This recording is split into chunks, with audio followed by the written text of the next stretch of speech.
He's talking about the one at the front, not the side.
Good evening, ladies and gentlemen. Thank you, everybody, for coming. This is the 45th Ward Aldermanic Candidate Forum.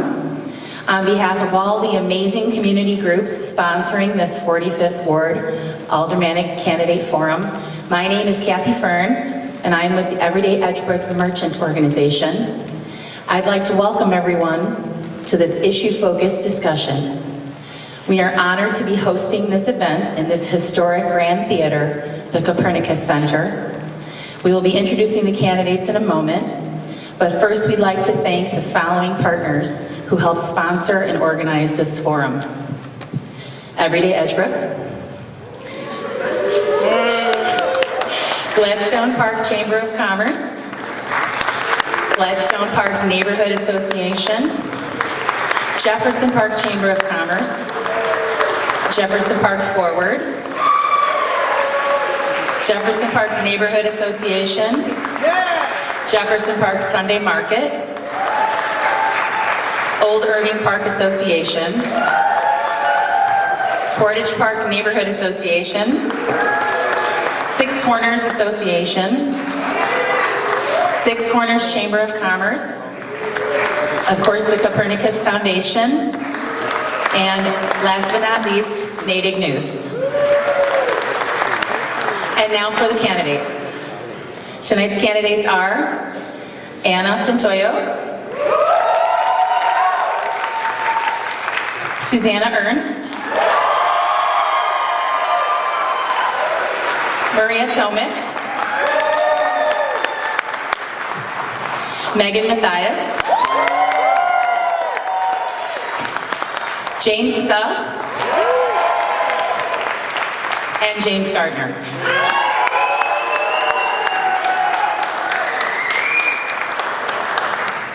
I would also like to thank our moderator and introduce him, Justin Kaufman of WTTW and Axios. Justin did a great job hosting the 2019 forum, and we asked him to come back. Also helping out on stage are Judy Scottsko, our timer for the evening, and Brian Natick of Natick Newspapers.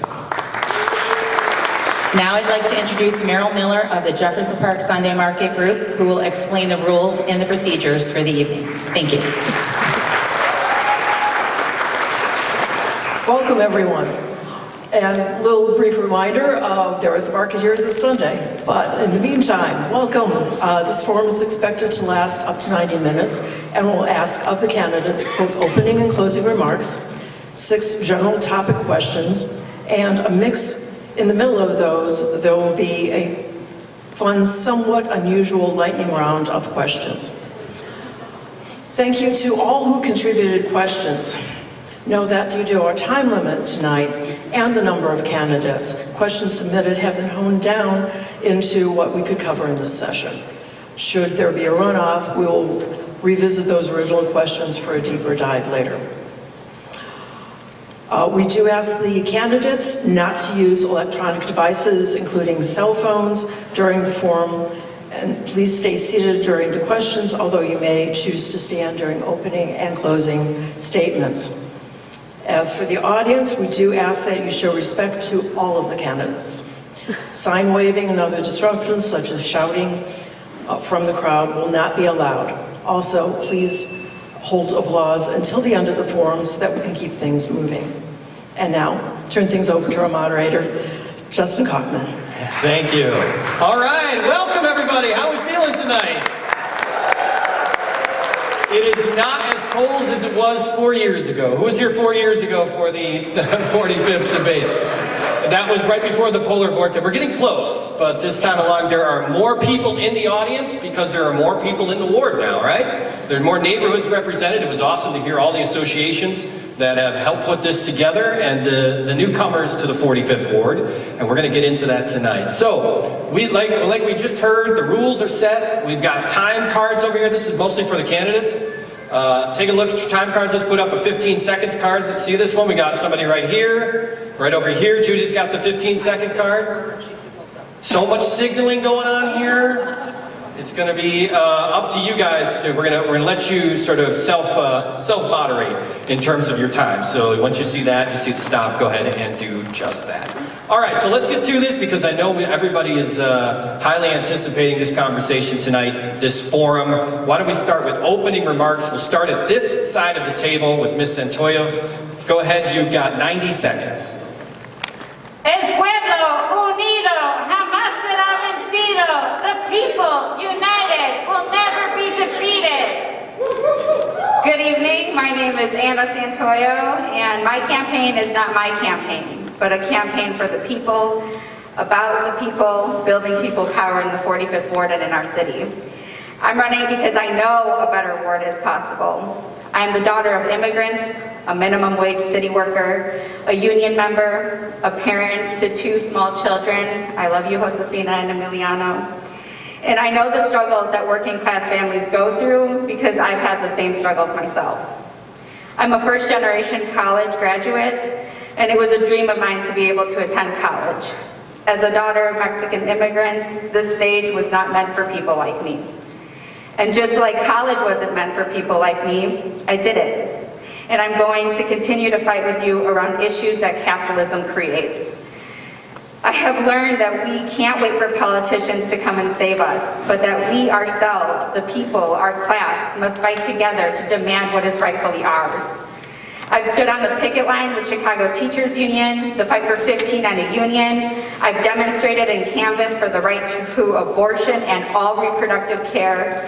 And I've protested against police brutality, including, most recently, the murder of Anthony Alvarez. I know what it means to fight and stand with people no matter what and by any means necessary. I've been deeply engaged in the struggle for the past 13 years, starting at the age of 19, and I will continue to fight. All power to the people. All right. A little bit over time, that's okay. All right, Ms. Susanna Ernst. Good evening, everyone, and I want to thank all of the civic groups and business organizations that put this on tonight. I know it's a lot of hard work. I was engaged in presenting this out 4 years ago myself, so I know what it takes. I'd also like to thank all of you for being here. Thank you for your public engagement. It is so important to be an informed voter, and I know that's why you're here tonight. As you all know, and I've been introduced, I'd like to introduce myself again. My name is Susanna Ernst, and I have been a volunteer and a volunteer leader for over 20 years here in the 45th Ward. I have worked and built nonprofit organizations from the ground up, doing many good things in our communities. I've worked on preservation projects with the city of Chicago and with citywide organizations. Additionally, I helped to bring Open House Chicago to the Northwest Side with the Chicago Architecture Center, showcasing some of our architectural gems, such as the Gateway Theater where we're sitting today. Additionally, I sat in the Residents Resource Group, being a community liaison, when we were talking about master plans for our Milwaukee corridor. I was sitting at the table for those things, and not only have I established many of these neighborhood groups, I also work with them today, as well as many of our business organizations. But enough about me. I know what you're interested in tonight. You want to know about public safety, economic development. You want to understand street safety. You want communication and transparency, and you want more unity and cohesiveness in the ward.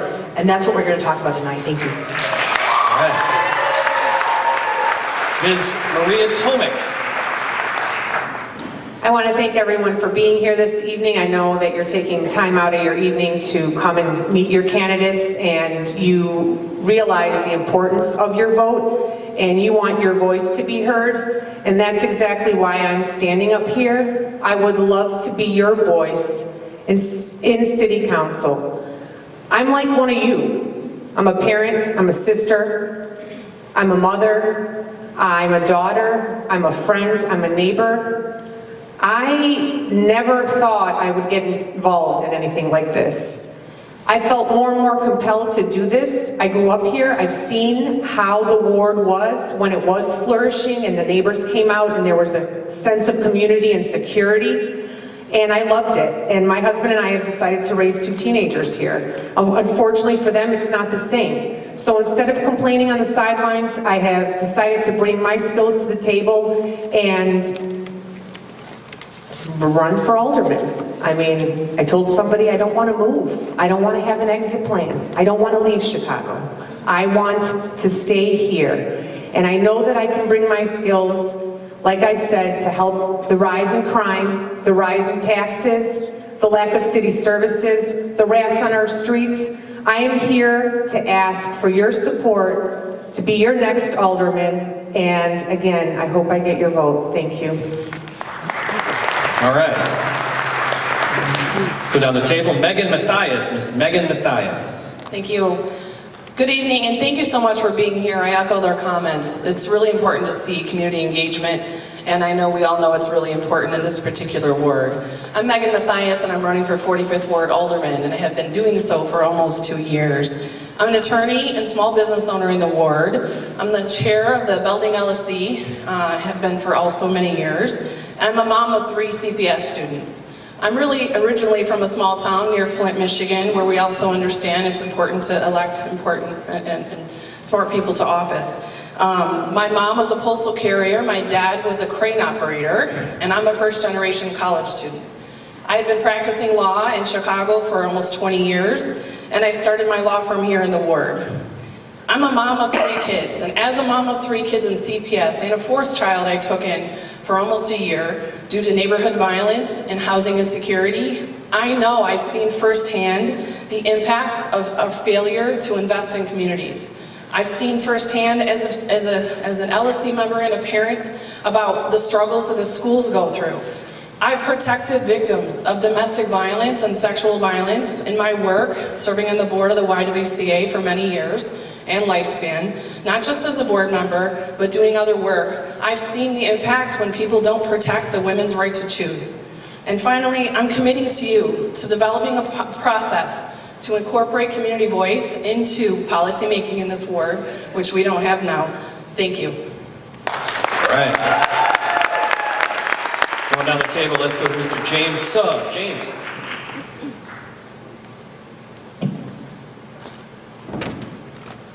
Hello everyone, I want to thank the organizations who put this event together, Justin Coffin for moderating the conversation, folks up here on this stage for being in this race to make our community better. I'm a lifelong Northwest Side resident. My wife and I are here in this ward raising our 2 young kids. I serve at my daughter's school as an elected member of the local school council and also on the PTA as the VP of fundraising, working to raise funds for arts, technology, and music programs for the school. After graduating from University of Chicago, I began working in technology, helping nonprofit foundations and businesses grow stronger. I'm also a small business owner of a car wash in Portage Park, where we always focus on delivering excellent customer service to everyone who comes through our doors. I was glad this evening to meet folks whom I've successfully advocated with to bring forth economic development in the area and also increase senior housing. My goals are very simple. We need strategic economic development, strong local schools, increased investment in our public and health infrastructure, and we need a ward office that's transparent and professional. In order to meet those goals, we need an alderman with a professional temperament and a demonstrated history of working well with others. We need to move past the divisiveness and come together as a community to build stronger and safer neighborhoods. Thank you all for being out tonight. I do hope to earn your support. Thank you. All right, and the final candidates, the incumbents, Alderperson James Gardner. Good evening and welcome. I'm Alderman Jim Gardner. Tonight I'm going to talk about three topics that most affect our community. It's public safety, it's property taxes, and it's economic development. Public safety. I'm the only candidate who's endorsed by the Fraternal Order of Police and the Chicago Police Sergeants Association. I've earned those endorsements based upon my relationships with first responders and being a first responder myself. Property taxes. I have voted against a property tax increase every single year I've been in office. I promised you that in 2019, and I stayed true to that promise. Economic development. The 45th Ward is home to over $460 million worth of new developments. We are leading the city of Chicago, and we are doing that with community-based developments and by partnering with our sisters and brothers in labor. And by having labor on these sites, we're ensuring safe workplaces and fair wages. And when people are being paid fair wages, it decreases the chance of people living a life, having crime in their life, a motivator. We can all agree on one thing. If we can reduce crime, we can have a safer community. And that's something that we all want. I am endorsed by 23 unions. But most importantly, I'm seeking your endorsement tonight for re-election of Alderman of the 45th Ward. Thank you. Gardner. All right, let's get into our first question, which again, you're going to have 90 seconds to answer. And we're going to start with Ms. Ernst, okay? Over the next 4 years, what kind of leadership, transparency, community engagement would you bring to this ward? Got 90 seconds to answer that question. I would like to talk first and foremost about my style of leadership, which is collaborative. We need to bring people to the table to understand what the needs are of our different communities and of our different neighborhoods. We have been struggling for several years, as we know. And what I want to bring to the 45th Ward is leadership that talks to every single community group and business organization and brings people together for several reasons. One, to ensure that we are safe, that we have safe streets, and to bring our first responders together with everyone else in our community so we can have dialogue. We also need to have economic development. We need to do that with people from every sector of this ward. We also need to have an open and transparent environment. You need to be able to come to an office to talk to your alderman about all of the things that are important to you in your community, in your house, and in the broader 45th Ward, as well as the city of Chicago, because it's also about policy. So I would definitely promise to have an open door, to talk about economic development, to talk about public safety, and talk about it openly with everyone, cohesively across the board. Okay, let's do Ms. Maria Tolmick. Same question, I'll say it again, and then we pay attention here to the whole table, so we don't have to do it each time. But over the next 4 years, what type of leadership, what type of transparency, community engagement would you bring to the board? So what I would bring to the table is professionalism and a way to bring the community back together. I would love to speak and continue knocking on doors and find out what your concerns are, because most people do not come to the community meetings, but I do plan on having different community meetings in the different areas of the ward just to pinpoint what everybody needs and what everybody wants. And right now, I do know that we do need our safety back. We need some more police on these streets. We need to be protected. We need to stop the redeployments. And in addition to that, we need to make sure that everyone deserves their city services to be completed. And we need to be able to have someone out there, and I do promise to do that, to fight this increase in taxes. I do worry about our senior citizens and the fact that they're being run out of their houses by these increase in taxes.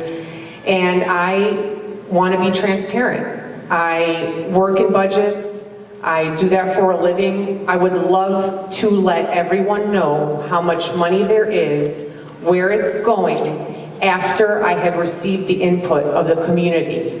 It is very important to realize that the Alderman's office is a place for a resource for all of our businesses, for our kids, for our senior citizens, and for anybody who just wants to know anything about the community. And I will be sure to do that. And I love to speak to people and get their feedback, and I will be transparent. Ms. Mathias? I can already tell you what I would do because I've already been doing it, including during this campaign. I've started early, so I took 8 months to listen to you before launching a campaign, and that's all public, you can look it up. I have been doing roundtables and community events, over 100 events to listen. We've knocked more than 15,000 doors to listen to you. So that's one piece. Listening, I think, is a really important skill in a leader, and none of these problems have one solution. It requires someone that can listen to different perspectives and come up with a plan. And someone that takes extreme positions is not going to be successful. We need to be able to listen to community. Public safety is not, there's not one spoke. There are many factors into what needs to happen. Investment in communities, listening to the community, understanding what happens when you neglect a community, including our own Milwaukee Avenue. What does that look like when everything is vacant? If you don't understand how people feel, then you're not going to be able to come up with a solution that's going to work. I've shown that not only in how I've operated in this campaign, but also in all the work I have done. So as an attorney, you have to resolve big, complex problems with different personalities, I'll just say, which is similar to city council. I have that experience. I've been doing that for 20 years, and that's how I would approach it, with a transparent and focus on community voice. Thank you. Mr. So? People already know me here in this community. People know that I have been a really strong proponent of strategic economic development in our community. I've also been a huge proponent of community voice and agency in the decision-making process, because all the things that happen here in this community affect all of us. We should have the most voice and say-so for the things that happen here. We live in a very divisive and polarized ward. It's been like this for decades now. We certainly do, like Ms. Mathias said, need some leadership that does listen and is willing to have conversations in a less heightened emotional way, less adversarial way. We need to have more of a collaboration between our ward leadership and the various neighborhood organizations. We need to also have some representation for all neighborhoods, where we have an equitable distribution of services. And then finally, we just need some leadership with the right kind of temperament, where it's okay for us to have discussions and not agree, but at least we can still have conversations together. Thank you. Alderperson Gardner? Yes. Thank you for that question. And I'm listening to these candidates about things that they would do when they're in office, and I will tell you about things that we have done since I've been in office. Dialogue with first responders. We have a public safety meeting that we have probably once every other month, where we invite everybody in our community to come out and speak to our officers. where we not only give an opportunity for our officers to explain to residents what they're doing as far as to combat crime, but allowing our residents an opportunity to get to know our community police officers. I have yet to see any of these candidates come to those meetings. I would like to see them come. As I said before, everybody is invited. Economic development, as I said in the beginning, we have $460 million worth of development. We are leading the city of Chicago. When was the last time you heard the northwest side of Chicago leading anything in developments? We had 2 tower cranes at the same time. Those anchor businesses that we are attracting are only going to attract more businesses in the future. Progress does not happen overnight.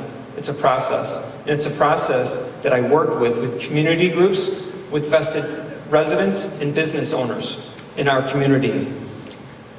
Safe streets.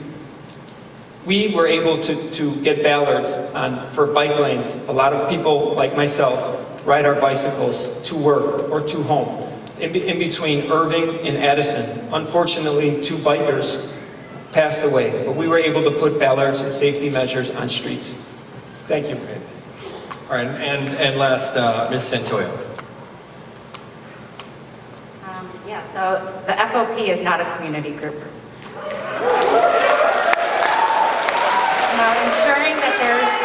Ensuring that there's community input in the decision making.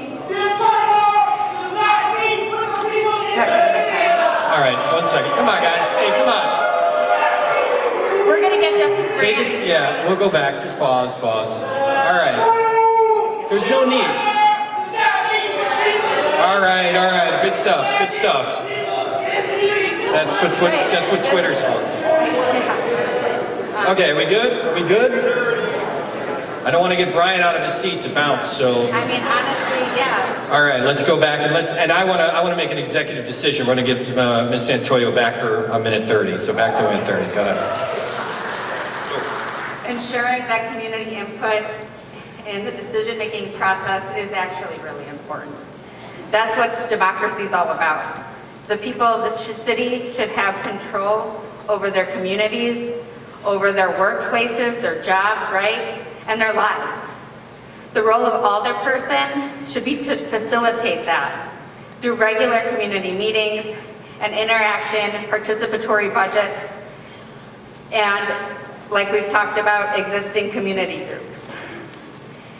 An alderperson, most importantly, needs to be in touch with working class and poor people in this community who rely on these city services that we're talking about. Right now, people don't feel like they have control over those things in their lives. They don't feel like they can participate in a participatory budget. But that's what the role of an alderperson should be. We're here to educate our class and working class people that we have more than enough power to fight back for the services and to make the decision for our community. We have the power to fight back and say that enough is enough. Whenever we get somebody like that heckling, enough is enough. This is completely serious.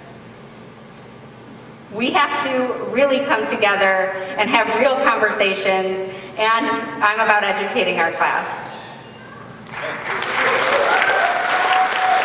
All right, let's move on to our topic number 2, and it was kind of referenced by pretty much all the candidates, and it was public safety. And I know this is important to everybody in the room here in the 45th Ward and all across the city. According to many of the candidates, they're running for mayor and even alderperson in different wards. The number 1 concern has to be public safety. What are the most pressing safety issues in the 16th and 17th police districts? And how would you work with local police and other entities, including government agencies and nonprofits, to address crime? This is a 90-second answer. Let's start with Ms. Maria Tomic in the middle. Look, in the short-term solution, we're going to have to stop the redeployments of our police officers, the 16th district. And then finally, we have more crime today simply because there are more people turning to crime. We have to address the root cause issues of crime. That means that we need to start investing in early education, after-school programs, training in the trades. We have to give opportunities for folks. That's how we create an environment that is less stressful and less dangerous for our community and for our officers. Thank you. Alderperson Gardner.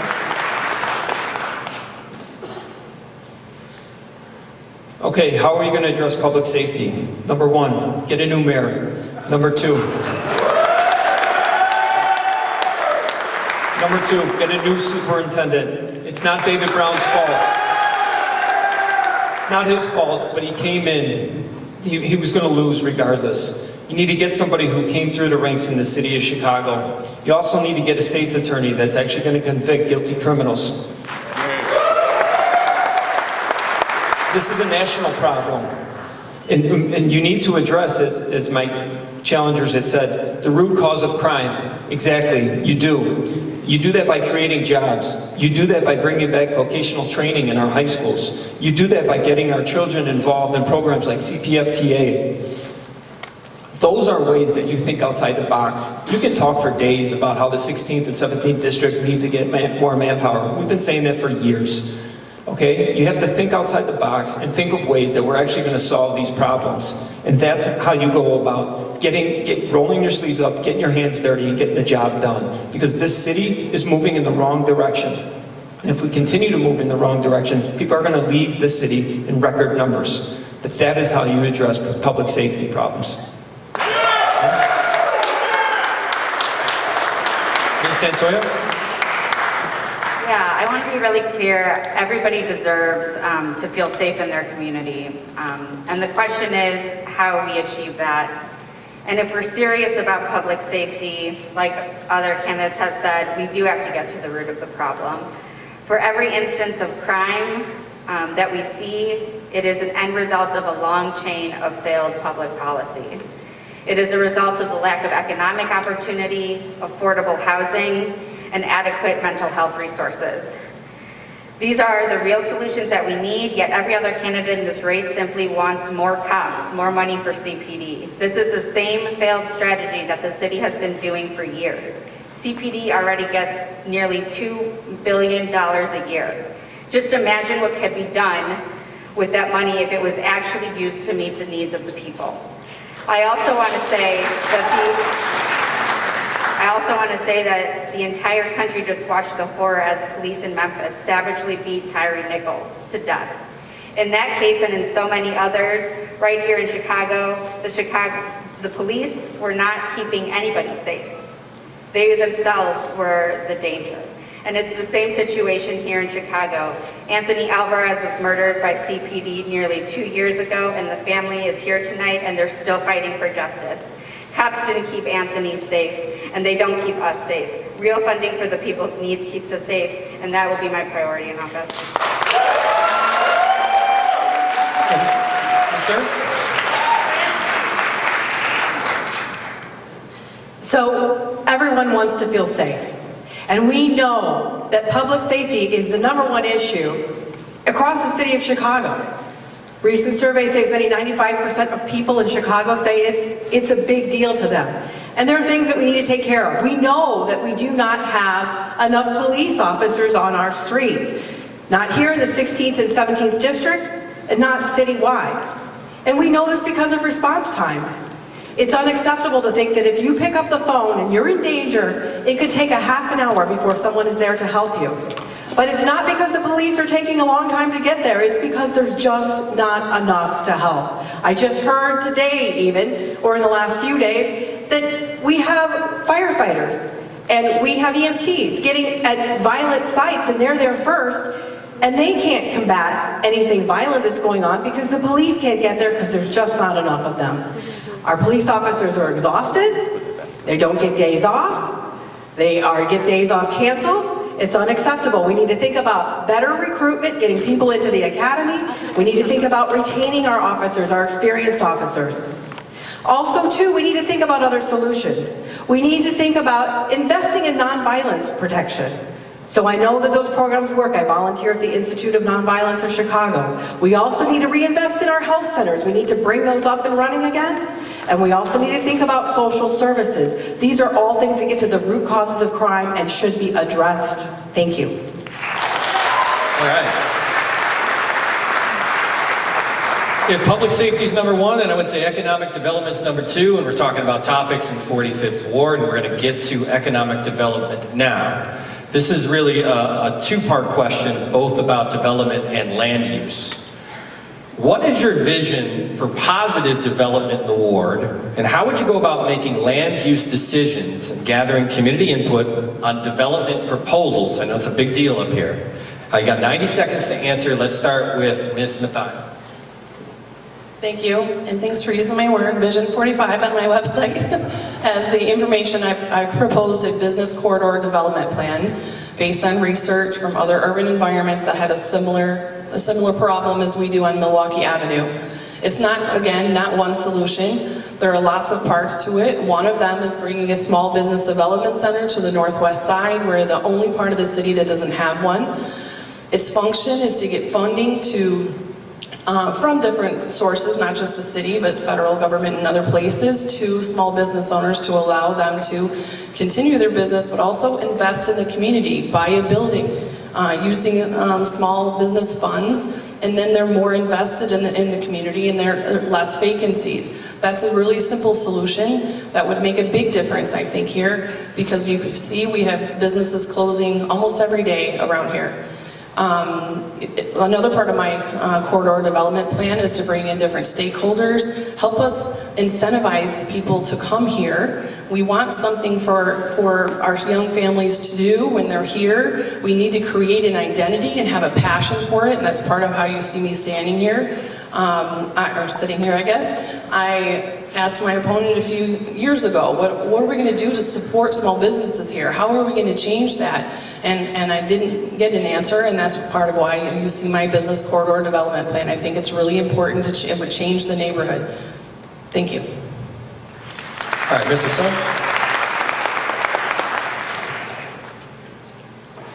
As a small business owner, I know all about getting a business off the ground, whether that's licensing or permitting, zoning changes. I've worked with IDOT and CDOT for curb cuts, funding, grants, loans. And it's not just keeping a business, it's not starting one up, but it's also just keeping it alive and successful, which I've done for over a decade, navigating the pandemic. I personally know a lot of the struggles that our small business owners face. We have to work with our local chambers of commerce to help support our businesses, and we have to attract new ones to the area. We also need leadership that can collaborate with our state legislators to close tax loopholes that incentivize our landlords to leave all these empty storefronts vacant.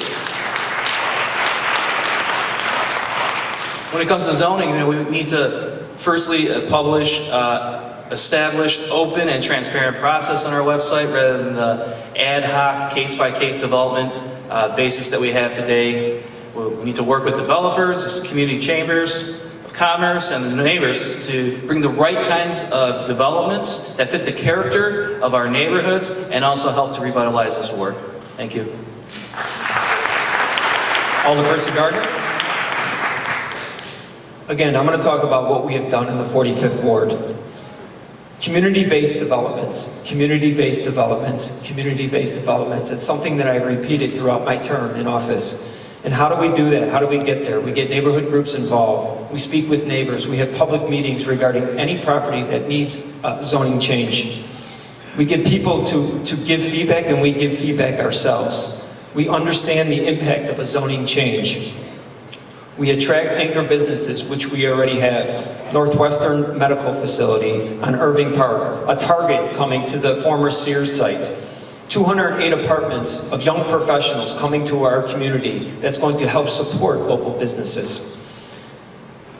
You have to highlight and support your businesses. You have to use TIF funds, SPIF funds to help support local businesses. Educate business owners on how to get business grants, which are all things that we have done in our ward office. We are very proud of the relationships that we have with our business owners and the work that we have done, not only in my first term, but during the pandemic when people really needed our help. And we were there for them. We helped people get through those very difficult times. I'm proud of the work that we've done in the first term, especially with a global pandemic that nobody saw coming.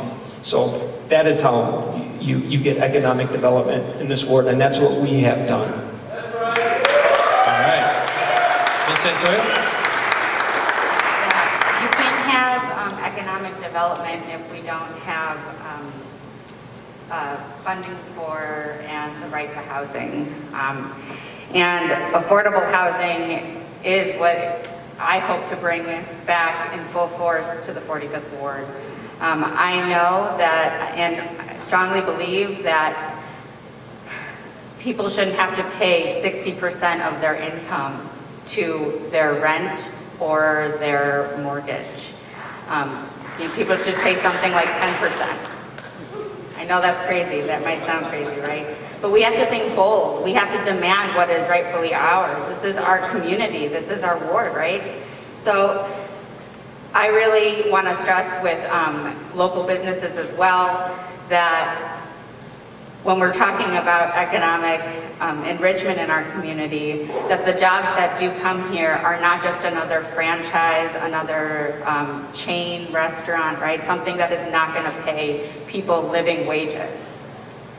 That needs to be in the dustbin of history. People have been suffering this pandemic, and I also think that we should reinstate the eviction and foreclosure moratorium and that existed during the pandemic, as we are still in a pandemic, and we need to lift the statewide ban on rent control. I like that 10% idea. Ms. Ernst? So let's talk first about economic development and land use. So a lot of you know, because a lot of you were involved in master plans all up and down the Milwaukee corridor that are not very old.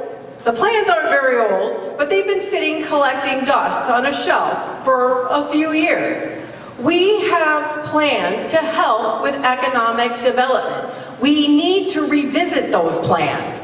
We need to engage community groups, and this means all community groups, come to the table with our business organizations, revisit the plans, and figure out what's going to work for us now in this world where we've come off of a couple of hard years where we've had a lot of businesses closing. It's really, really important that we take the hundreds of hours that were put together by our community and the thousands of tax dollars that we spent developing plans to help make this space better along Milwaukee Avenue, from a design perspective, a transportation perspective, from a character perspective, and importantly, from an economic development perspective. We need to ensure that we're utilizing work that has already been done. When it comes to the idea of collaborating and collecting community input, this is also important too. We need to have community meetings. I'm going to sit here and I'm going to say that I'm going to take issue with what Alderman Gardner said earlier, that community groups are invited to the table, because a lot of us know that not all community groups or business organizations have been invited to the table, and they will be if I am elected alderperson. Thank you. Ms. Tomey? Look, right now is the best time, more than ever, to help our local businesses and push forward with economic development. I don't know any of you who choose to go downtown or more than 5 miles away from their home to get something done. I've seen a lot of people staying closer to home, wanting to run their errands, go to a bakery, go to a hardware store, go to a restaurant, go to the convenience store. There are other areas in the city, even during the pandemic, that have still remained vibrant. I don't know how much help was given here. I have spoken with a lot of salespeople and brokers who have approached the idea of bringing in more business, and they were turned down. I live here, and so do all of you. We need to revitalize our ward, and by doing that is having an alderperson in the office who will be a resource for permitting and licensing, to have a designated staff member to help these individuals directly with their service needs.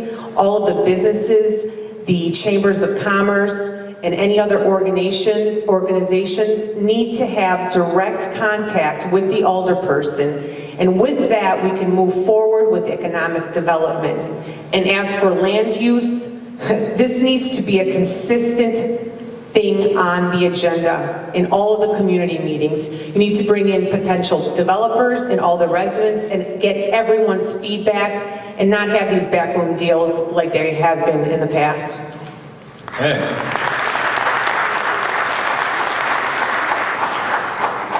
All right, we're at the halfway point. Everyone excited about that? Good. All right, so as we talked about at the top, we've got a couple of quicker lightning round questions for you. They're easy. If I were writing all of these questions, they'd be a lot more sports driven, but they're not. They're straight ahead. So why don't we just start, right? Thank you. Why don't we just start with what neighborhood you live in? So with now the extra neighborhoods to the 45th Ward, tell us what neighborhood you live in. We'll start with you, Ms. Santoyo. Portage Park. Portage Park. I live in the center of the 45th Ward in Jefferson Park. Okay. Gladstone Park, Jefferson Park, I guess I'm on the border. Old Irving, but I was carved out, so I have to move after I win. Old Irving, but I wouldn't have to move. Gladstone Park, Rosedale Park. All right. This question was kind of just sort of, we heard the loud applause for this, but I guess the question is, in the next 4 years, would you host regular ward nights that are open to all of the community? Let's start with Ms. Ernst. Yes, and I look forward to it. Yes, of course, it's necessary. Yes, and I already have. Absolutely, yes, we need it back. Yes, we did that, and we still do that. And we do...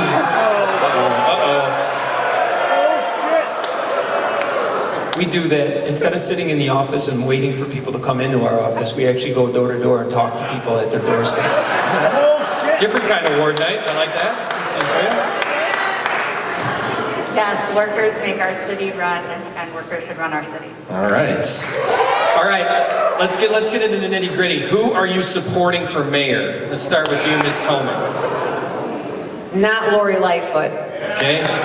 Any candidate other than Lori Lightfoot you would like to put your weight behind? I have not chosen one. I'm in between two. Can I say the two? Sure, you can do two.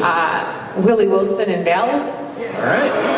Right down the middle, business. All right. Ms. Mathias? I'm not supporting any of them, and I've been asked. All right. Why aren't you supporting any of the candidates? You're just out on that? Well, I've been running for 2 years on this campaign, and I'm focused and committed to winning this one. Fair enough. All right. Mr. So? Yeah, my answer is the combination of Ms. Tomic, Ms. Mathias' answers. Not supporting Lori, and otherwise focused on my race. That's good. All right. Alderperson Gardner. I'm focused on my race as well. That's disappointing.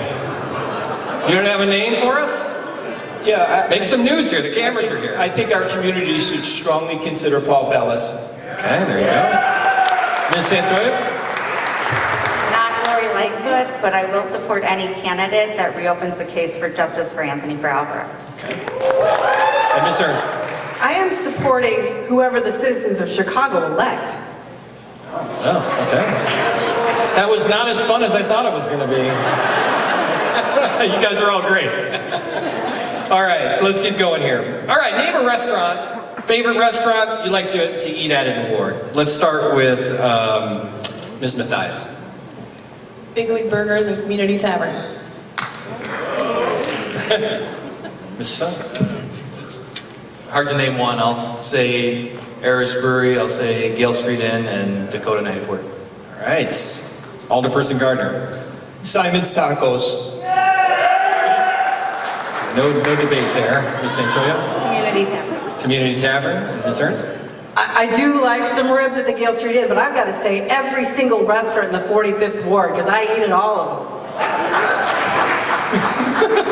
Ms. Tomic? Cafe Marbella, always and always. Oh, there you go.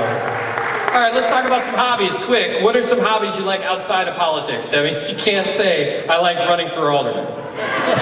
Let's start with Mr. Sud down there. I like working on cars, rebuilding cars. Oh, cool, okay. Alderperson Gardner? Spending time with my kids, playing with my kids.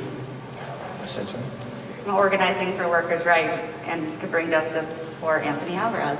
All right. I would say historic research and checking out new restaurants in the 45th Ward. All of the restaurants, not just the new ones, all of them, right? Ms. Tomic. Reading and spending time with my family. Okay. Dies? I'm a CrossFitter and I do it with my family. Oh, okay. All right. Let's go. I'm just gonna flip flop real quick. Feel the room here. Name a character flaw that you have. All right. A character flaw that you have. We'll start with you, Ms. Santoya.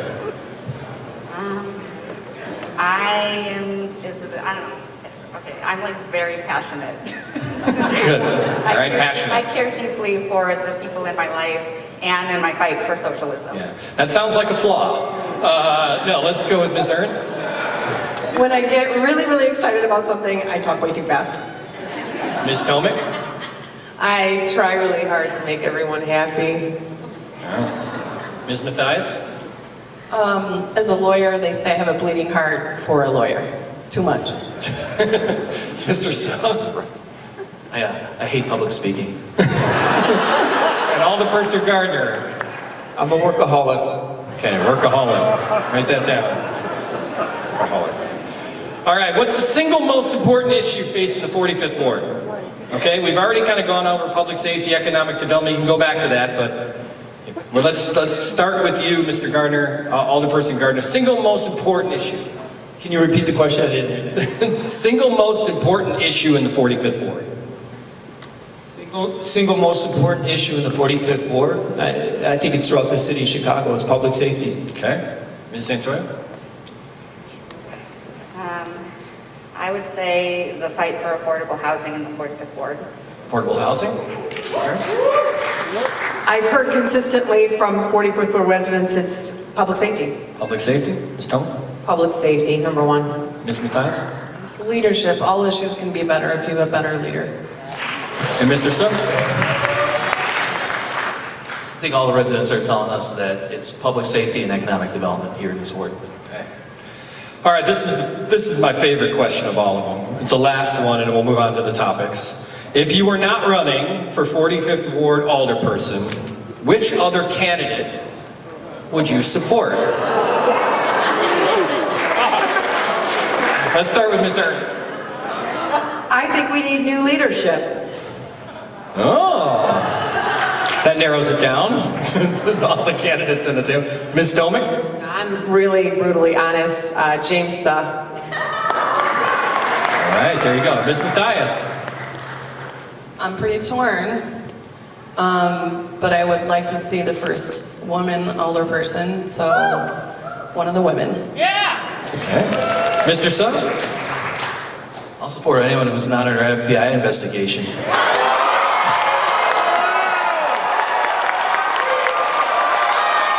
All right. And Alderperson Gardner.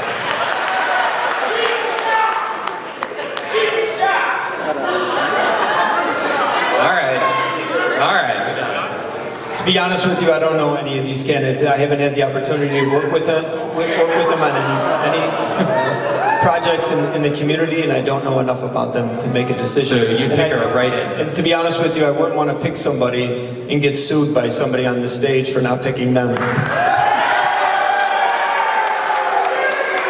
right, that's a great way to end it. I think we really nailed it. Santoya. Sorry, one last, Ms. Santoya. Thank you. Sorry. No, it's all right. I will not vote for anybody that wants more police on our streets, so no one. Play into the crowd. All right. That's great. That was the lightning round questions. Thank you so much for being civil, letting us do that. We're down to the 60-second questions now, so we're going to have to tighten up a little bit. The issue we're going to do, this is really our fourth issue here, is homelessness. What can be done to address homelessness in the ward, and how can more mental health or other social services be brought to the ward to help the unhoused, migrants, and others who may be in need? You got 60 seconds to answer. Let's start with Mr. Suh. One thing I would not do is throw away their blankets, food, possessions in the dead of winter, and then post on social media about cleaning up the neighborhood. As Mr. Gardner did a few weeks ago to one of our house neighbors. And first and foremost, we have to recognize that these are people who deserve respect and kindness like anyone else. They're here because they have nowhere else to go. Homelessness is a symptom of a broken system. The city's warming centers are only open from 9 to 5. Last I checked, Chicago's bitter cold extends beyond business hours. Shelters are oftentimes unsafe. The city hasn't invested in housing, shelters, services, mental health clinics for decades. Just like crime, we need to tackle the root cause issues of homelessness and invest in our infrastructure and services again. Thank you. Okay. Alderperson Gardner? There's several ways we can address this problem, and it's a complex problem dealing with unhoused individuals. First step is working with the proper departments, DFSS. The other way is working with our police departments in the 16th and 17th district. Fortunately, we have a great officer in the 16th district, Officer Papadopoulos, who did amazing work in Jefferson Park just recently to get her mother and her son a place to live. It's reaching out to resources for people who have more knowledge than myself. I'm not an expert on how to solve that problem. That is a global problem. Obviously, there's mental health issues. We spent 25% of a $100,000 grant to invest in Lutheran services where they work with individuals with mental health issues. So it's investing in programs that can help the root cause that's causing a lot of people to be unhoused. Ms. Santoya? First, I want to say loudly that housing is a human right. And it's long past time that our public policy to reflect that. There's currently an affordable housing crisis in the 45th Ward and in the city as a whole. When the affordable housing building of 5150 Northwest Highway went up, there was over 700 plus applications that we know of for 75 available units. That speaks directly to the depth and urgency of the problem. We need to prioritize building affordable housing and stop letting rich developers buy their way out of city's requirements and provide affordable units. We should be remembering that the point of building housing is not to enrich the already wealthy, it's to provide people places to live. Ms. Ernst? So we obviously know that it is a crisis mode. Our homelessness is at a crisis mode in the city of Chicago. It's also happening throughout the nation. We know it's an issue here in the 45th Ward too. We know that we have our unhoused neighbors that are living under viaducts in the transit center, and we've had small tent cities popping up, and that's really unacceptable. First and foremost, we need to think about stopping the suffering. So if someone is suffering, we need to make sure that we're taking care of them. Are they freezing? Are they starving? Do they need medical help? We need to figure out ways in which we take care of them first and foremost right out of the door. And I will tell you that here in the 45th Ward, we have organizations like Night Ministry. We can also use the Chicago Coalition for the Homeless. These are places that can help our homeless population immediately. In the longer term, we need to think about bringing back an ordinance back. I would help to write legislation to bring Chicago Home Ordinance back, working with the state, because we need to ensure that our unhoused population becomes housed. And we need to refurbish our mental health centers and social services to ensure that we get to the root causes of homelessness. Ms. Tolman? We need to reopen these mental health clinics, efficient ones. We also have to have a resource for job training because we need to find the root cause of the homelessness. Some of them are mentally ill and others have maybe fallen into bad times. And we need to make sure that we have trained professionals along with police officers, because some of these people, when they're mentally ill, they will strike you, they will have a weapon, and others just want a place to sleep. But we do need trained professionals to talk to these people, to speak with them, to see what they need, and then move forward, give them transitional housing, help them with low-income housing, bring them to the resources that they need, whether it be in the 45th Ward or anywhere. Chicago has so many concept. I also think we need more mental health infrastructure, not just reopening clinics. I think you have to re-envision how that works and invest in it in a real way. After the pandemic, this affects everybody, and it will clearly affect people who are experiencing houselessness. I also think we have a lack of empathy in leadership, and not just in this race, but in a lot of places,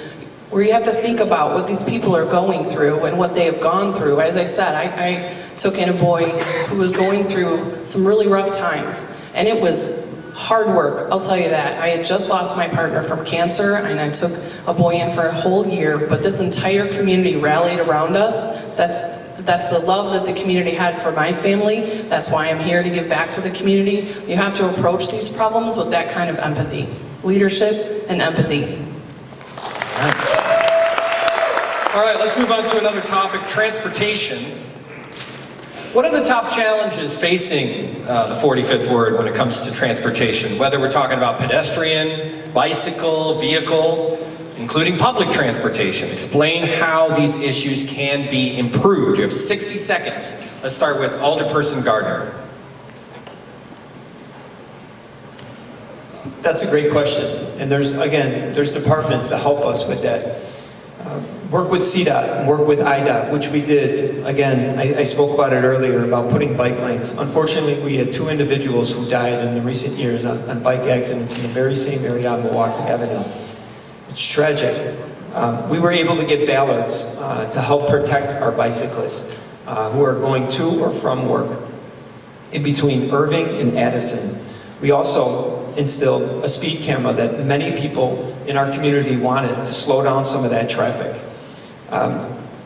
There's a multitude of ways to help increase safety, whether it be pedestrian, whether it be vehicle, whether it be bikes. But again, it's working with the proper departments, with CDOT and IDOT, and getting the professional advice. Ms. Santoyo? Yeah, it's part of my 10-point program that CTA should be free, and downtown businesses should pay their fair share to fund CTA and their services, as many of their workers rely on it to get to work. CTA should be seen as a public good, the same way that we view our public schools or city parks, and most of the CTA's budget doesn't get funded by fares anyways. CTA workers should also be prioritized as they make our city run. If they don't show up to work, the city would shut down. Those that make decisions about our CTA, however, from allocating funds to deciding accessibility, if they don't show up to work, nothing changes. It is the workers that suffer, whether you're using the CTA or running the CTA. It should be free, more accessible, and carried out so that CTA workers can live with dignity and respect. Ms. Ernst? So we need to get people back on the CTA again. We are in desperate need of having a reliable CTA service, and that's why people won't get back on again. They won't get back on because it's not reliable and people are worried about their safety. This is a big, complex problem that I won't be able to talk about in 60 seconds for sure, but that is one of our huge issues that we need to tackle. We need to figure out how to get people riding mass transit again. From a street perspective, whether you're driving, whether you're riding a bicycle, or whether you're walking, you want to feel safe. You don't want to feel like you're taking your life in your own hands as you get from point A to point B. Milwaukee Avenue is the deadliest street for bicyclists in the city of Chicago, and that's unacceptable. We need to get more protected bike lanes in, and I will tell you what, today I was endorsed by the Better Street Chicago Action Fund because of the fact that I am committed to issues of bicycle safety and pedestrian safety. We also need to be safe down along Irving Park Road. We know that going to the transit station there, getting into Independence Park. We need more marked crosswalks, and we need pedestrian refuge islands, and a myriad of other things that I can't even talk about right now because I'm told to stop. Thank you. Ms. Stelnick? We do need to promote other ways of transporting yourself to run your errands, go to work. The streets are way too congested. As for the CTA, we do need people back on the CTA. And I think the 2 biggest problems, one is the safety, the other is that they are short-staffed and no one can rely on the times. They're not reliable at this point. So we do need to make sure that the CTA becomes a lot more efficient and a lot more safe. Not many want to ride the train or the bus anymore because they're worried about being attacked or punched or stabbed.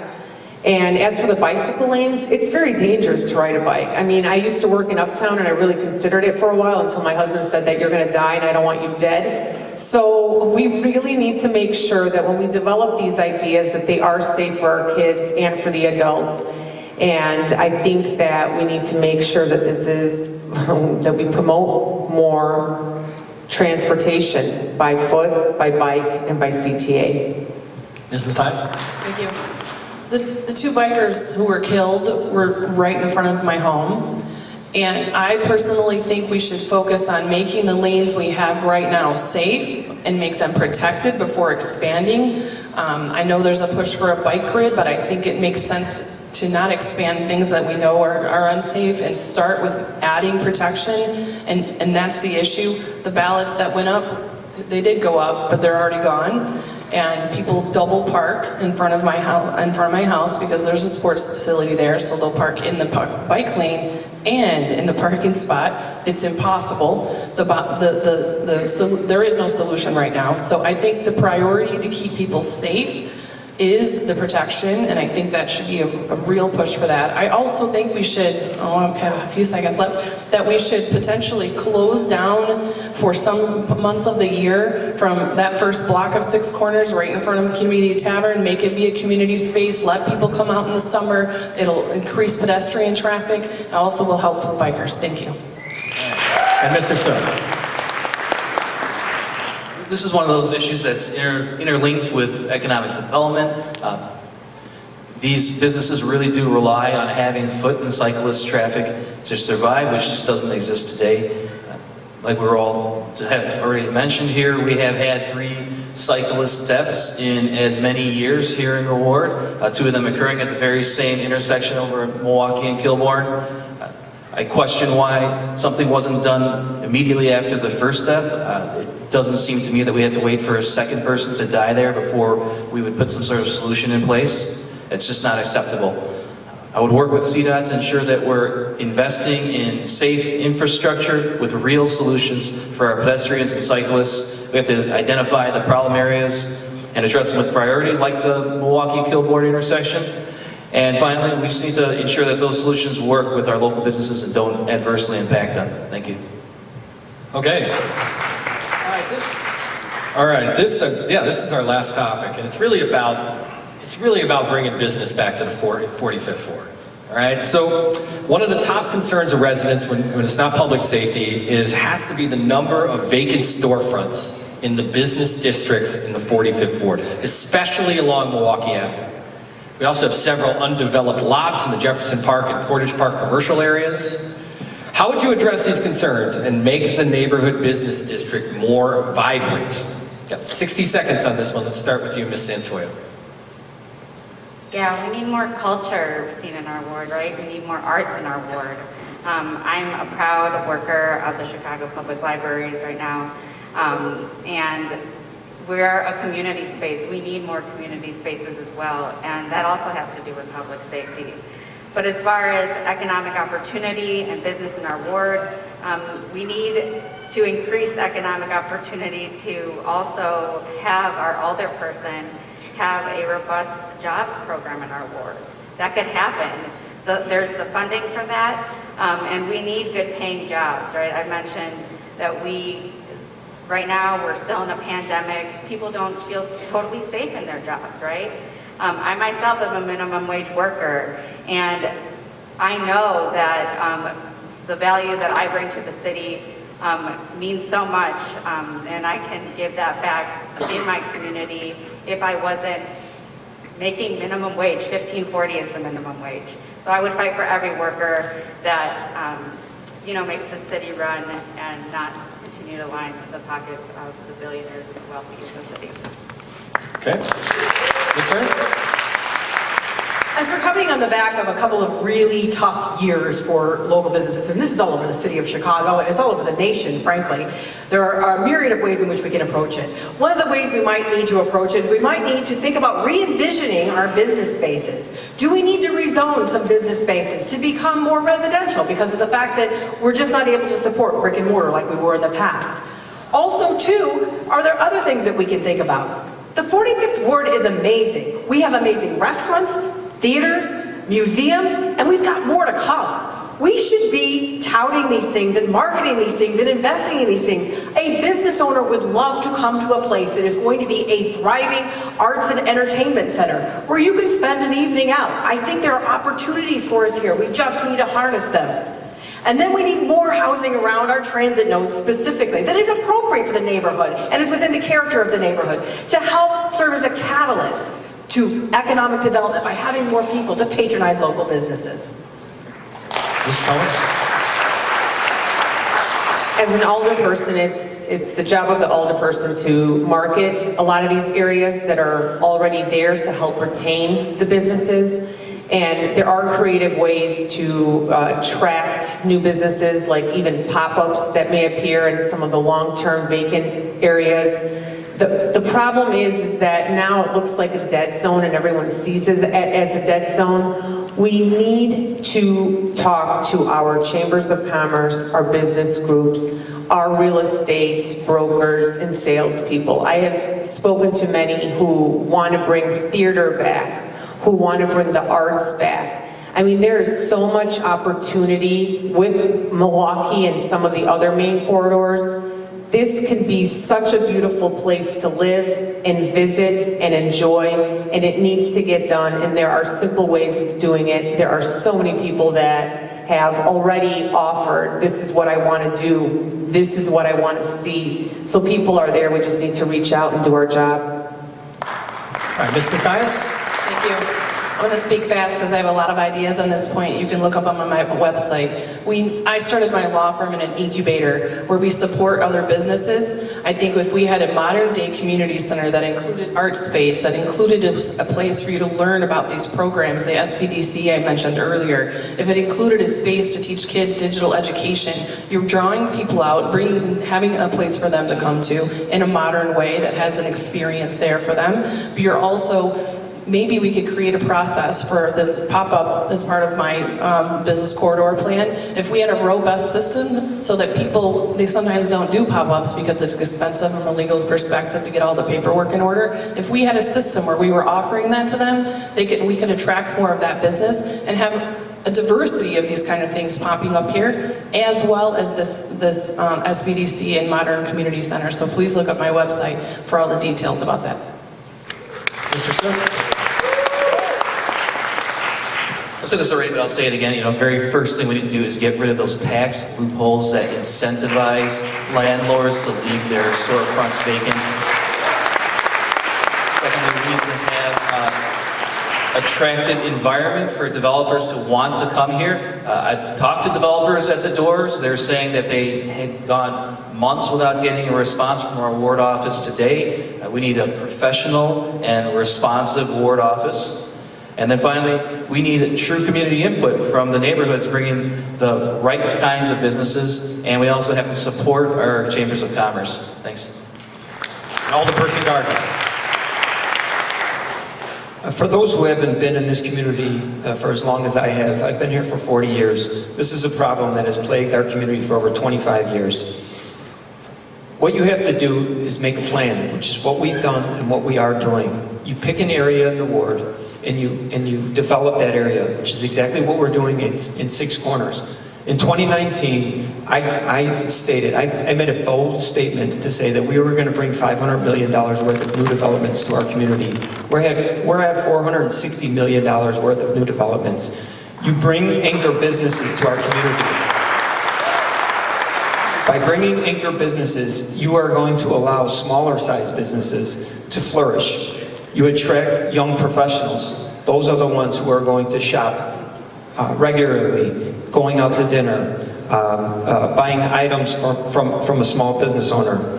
Attract and maintain existing businesses. Last but not least, infrastructure. Don't forget the importance of infrastructure.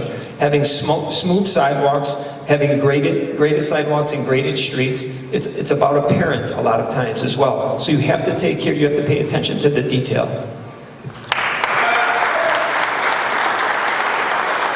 Fix those potholes. Okay, this is the closing remarks portion of our night. This is, each candidate's going to be given 3 minutes here. Let's double the time. Are we ready? Let's start at the end of the table since we started with Ms. Santoyo to begin. Let's start with Alderperson Gardner for closing remarks. Alderperson? So tonight you heard from the 6 candidates who's running for alderman of the 45th Ward. And you heard about their priorities, which I'm going to touch upon my priorities as I did in the opening statements before I close. First, I want to express my gratitude to my family and my friends. Your guidance, your words of wisdom are priceless. You fuel my fire to serve this community. To my wife and my children, I absolutely adore you. This process has been extremely difficult, and I appreciate all the time that you have spent with me and your wisdom. I am someone who no one sent. I am a son of Irish immigrants who came to this country with a backpack, a pair of boots, and a will to succeed. That is exactly the mentality that I bring to public service. I have been a public servant for over 25 years, working in our park districts, working for the Chicago Public Schools, working as a Chicago firefighter, and now as alderman of the 45th Ward. My approach to public service is the same way that my parents approached their mentality when they came to this country. My second term will focus on 3 issues, which I talked about earlier: public safety, property taxes, and economic development. It's vital that we have a strong local leader to stand up for our officers, to create environments that we can create positive interactions with our police officers and our residents, which is what we do on a bi-monthly basis. Please, if you have not been to our public safety meetings, please come out. Property taxes. A leader has to make tough decisions, and that's exactly what I did every single year. It's easy for somebody to say they would vote no to a property tax increase until that phone rings and they put pressure on you. But I stay true to the community. I stay true to people who live here, because I've talked to you at your doorstep, and you're telling me you're getting taxed out of the very community in which you live. You're getting taxed out of this state. So that is the reason why I continue to vote no to property taxes. Economic development, we talked a lot about that tonight. Once again, the 45th Ward is leading the city of Chicago with $460 million worth of economic development. When you elect a leader, you have to elect a leader that's willing to make tough decisions. You have to elect a leader who's willing to work with community groups, neighbors, residents, and vested business owners. That's exactly what we've done in the last 4 years, even during a global pandemic. When you address those 3 topics, you are going to make for a safer, more affordable, and a thriving community. I am humbly asking for your support on February 28th to continue building a safe and strong community. Thank you.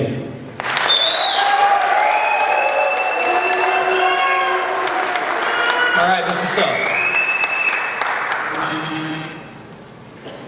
Thank you all for the time this evening. It's been a great exchanging of ideas. Hopefully from tonight I've given a sense of what my vision is for this ward, which is a collection of vibrant, thriving, safe neighborhoods with great schools where no one has to get in their car and go somewhere else just to find something to do.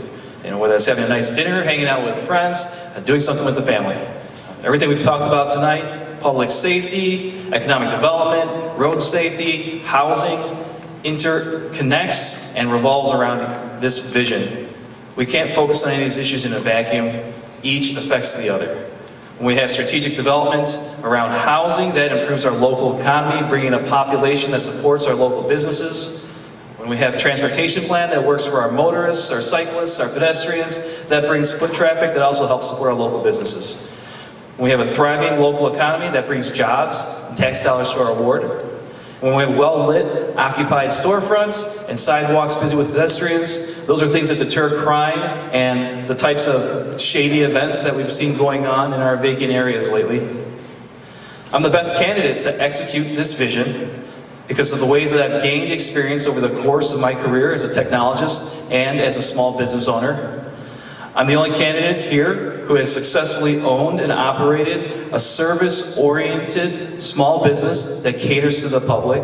I'm the only one up here who has worked as a technologist, creating streamlined and automated business solutions. I'm also the candidate who also most directly relate to the issues that are most important to this ward. We all know that political candidates make all kinds of statements during election season, but you don't have to take my word for it. When people talk about public safety, many of you know I was recently the victim of an attempted armed robbery. So when residents say that public safety is important to me, they can also know that it's important to me because their concerns are my concerns. When people speak about wanting progress and investment in our neighborhoods, I can point to my advocacy for economic development in the ward, working to bring a $130 million mixed-use senior living and commercial development. And when people say that they want someone with ethics and principles, I can point to my record for standing up against the abuse of authority by our current alderman. I've demonstrably stood up and defended all of our common core values and basic sense of decency, even in the face of retaliation and harassment, well before I ever thought about running for office. What this ward wants and needs is leadership that's going to cut through all the noise, all the divisiveness, and get back to the business of just getting things done. This ward needs leadership with integrity, someone who's going to do the right things for the right reasons, run a professional and responsive ward office delivering services equitably to everyone in the ward, regardless of who you are and where you come from, whether that's Portage Park, Jefferson Park, Edgeburg, or anywhere else. Thank you all so much for being invested in our community. I do hope I bring your support tonight. Ms. Mathias? First of all, thank you all for coming. It is really important. I think you all make us better candidates by coming and listening and telling us how you feel. So thank you for being engaged. I always tell people three things when they're evaluating their candidates on this stage. Think about three things. Why are people running? How have they run? And what do they think they want to do about it? So, why you want to run, I've talked a little bit tonight about why I want to run.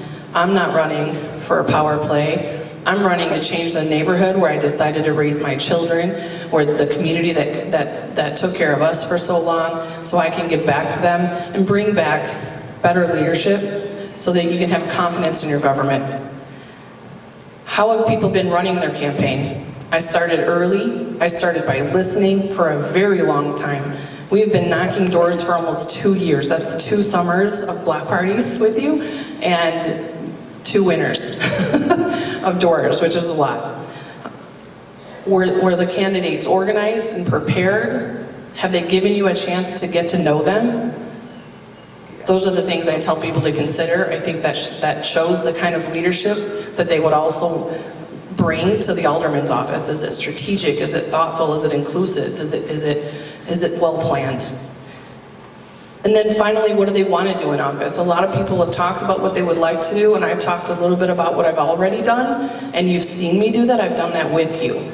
Those kind of things, I think those matter because I think that's what you're going to see. You see people's genuineness when you see them in real life, probably not on this stage, I imagine, but what they were really doing in real life. What I've really been doing is representing victims of domestic violence for almost 2 decades in very serious matters. I've also been working very hard on issues like housing insecurity and food insecurity. My family and I, for very many years, since my son was very small, and he's 18, we deliver food on Saturdays in mutual aid as a family to teach that concept of giving back to the community. I think it's an important concept that the people you're trying to elect understand the concept of public service. We're here for you. We're not here for us. We're not here to make a power play or make backroom deals. We're here for you to make your life better, and that's the sacrifice that we're supposed to make. So that mentality, ask yourselves if you've heard that on the stage today.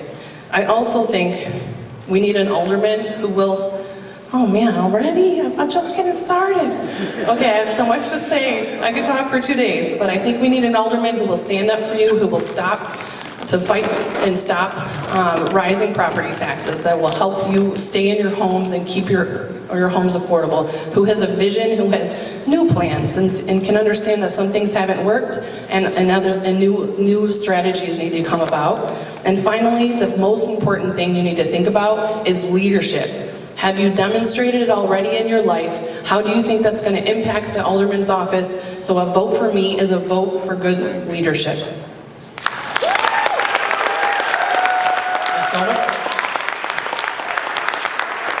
I too am a child of immigrants. My parents moved here in 1989. They bought their first single-family home here. They immigrated from Croatia. English was not my first language. And I really enjoyed living here. And as for it not being vibrant, it really was. We did have storefronts that were full. We had people walking around. We had neighbors who knew your name. We knew store owners who knew your name, even for years after. And I do recall it being vibrant, and we need to bring it back to that. I have several years in experience in customer service, and I've had many of my first jobs here in the ward. I actually worked at the Associated Bank, which prior to that it was Gladstone Norwood Bank, and I did deliver Brian Natick's newspapers as well. I come from a very hardworking family. That's all I know. I've been a personal banker, I've been a project manager, I've been a receptionist, I've done everything, and right now I'm doing finance and accounting at the offices of the president and the vice president at the University of Chicago. I'm working full-time and I'm campaigning. Why I'm standing here right now is because we need somebody to bring their skills to the table, get the job done, make sure that we communicate with all of our constituents, take in their input, and like I said, continue to walk and knock on their doors as you are elected to make sure that